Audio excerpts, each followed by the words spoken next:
Hey, how you doing? My name's Tyler Mitchell, and today I'll be giving my WOW speech, and it is on understanding the game of soccer. Um,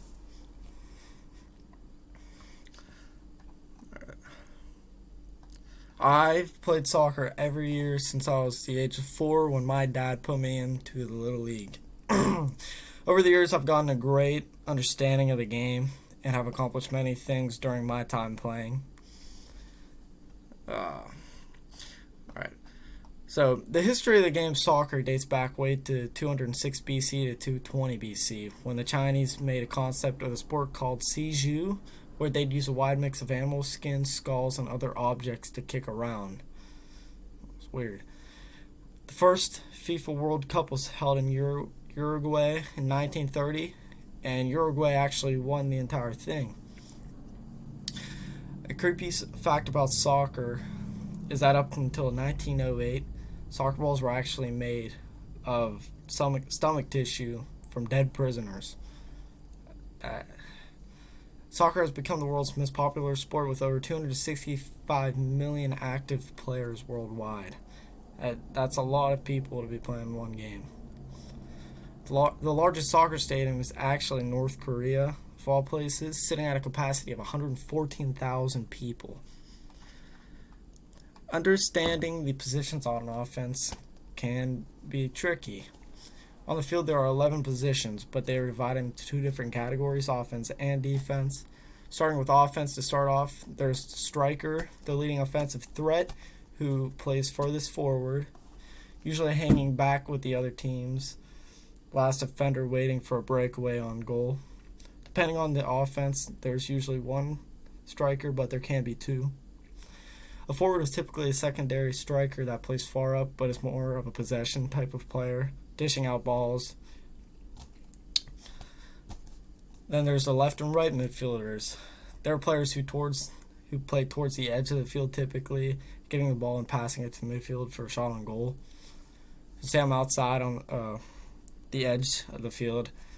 I'm pretty much out there to either bring the ball down to pass it in, or just swing it back, play it to the other side of the field. That's the main purpose of that. And after that, you have central midfielders. They kind of serve the same purpose, but are usually the players in the middle of the field have the best. But the key is they have to have the best ball possession and ability to pass the ball. That's where you're usually gonna find the players that have the best possession on the ball, pass the ball in, move it around, the best. After that, we're going to be understanding the positions on defense. Starting off, there's stopper or central defensive mid, and that's a defender who can also get some action on the offensive end as well. They're the first line of defense on a soccer pitch who can get into the offensive mix when the ball's being played on the other team's end, usually being just an extra option, to move the ball around field. Coaches might use stoppers to man mark other team strikers to slow them down and prevent them from getting the ball as much. The position has a lot of duties, in my opinion. It's the most multitasking position, and that's also the position I played in high school the most of. I'd always be man marked on someone on the other team, make sure they didn't get the ball. After that, you get the left and right fullback mids, not mids, outside fullbacks. Like the outside mids, these are the same, but used to cover the outer rim of the pitch on the defense, preventing other teams from getting the ball to the middle of the field. After that, you get the sweeper, which is the last line of defense other than the goalie. There can be two, depending on the line of formation. The sweeper controls the backfield and how far up or back the defense goes. The other team can't receive a pass if they're past the last defender, or it'll be a foul.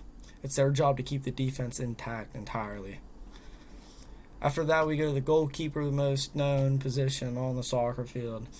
Goalkeeper is a person who sits in the net with gloves and is the person on the field, only person allowed on the field to actually touch the ball with their hands. They typically block shots from the other team, and it's the most difficult position on the field to master. Now that you know the positions, how many players there are, what they all do. Let's get into some basic rules. When playing, there are rules, like there are in every game. There are usually 3 refs in each game, 1 field ref, and then 2 sideline refs that keep track of offsides and other things of that sort, as I have mentioned. Refs can give out yellow cards, and yellow cards can be given to players during and even after the game for multiple things. Players can get carded for words they say and playing dirty during the game. For example, like purposely shoving someone over. You get carded for that.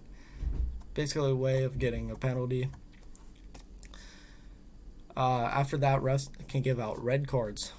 Red cards can also be handed out and are typically handed out for the same reasons, but whenever those actions the player did are to the extreme, resulting in the player being disqualified for that game and for the next 3, usually. After that, we get into proper attire.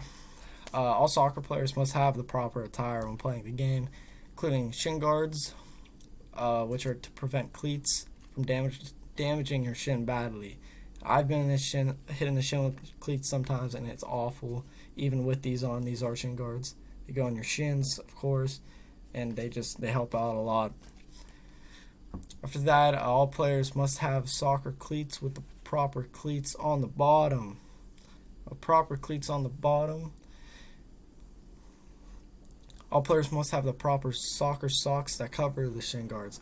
Now, whenever you have soccer socks, if you don't know what they are, they're big, long socks that typically go over these on your shins. A lot of refs don't like to see the shin guards. It's weird. I don't know why. But after that, we get to the conclusion. I love the sport of soccer. I grew up playing it. I played pretty much all the positions listed at 1.2. I mostly played as striker up until high school and then switched to defense. I've been carded many times and have gone through dozens of pair of cleats through the years. It's a difficult sport to play, but pays off with the amount of fun it is. Hopefully, I've given you a better understanding of how the game of soccer functions. Now I'm graduated, and I decided not to further my enjoyment of the sport in college.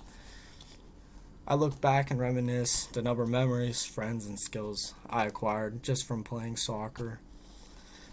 It really is more than just a sport. All right, thank you.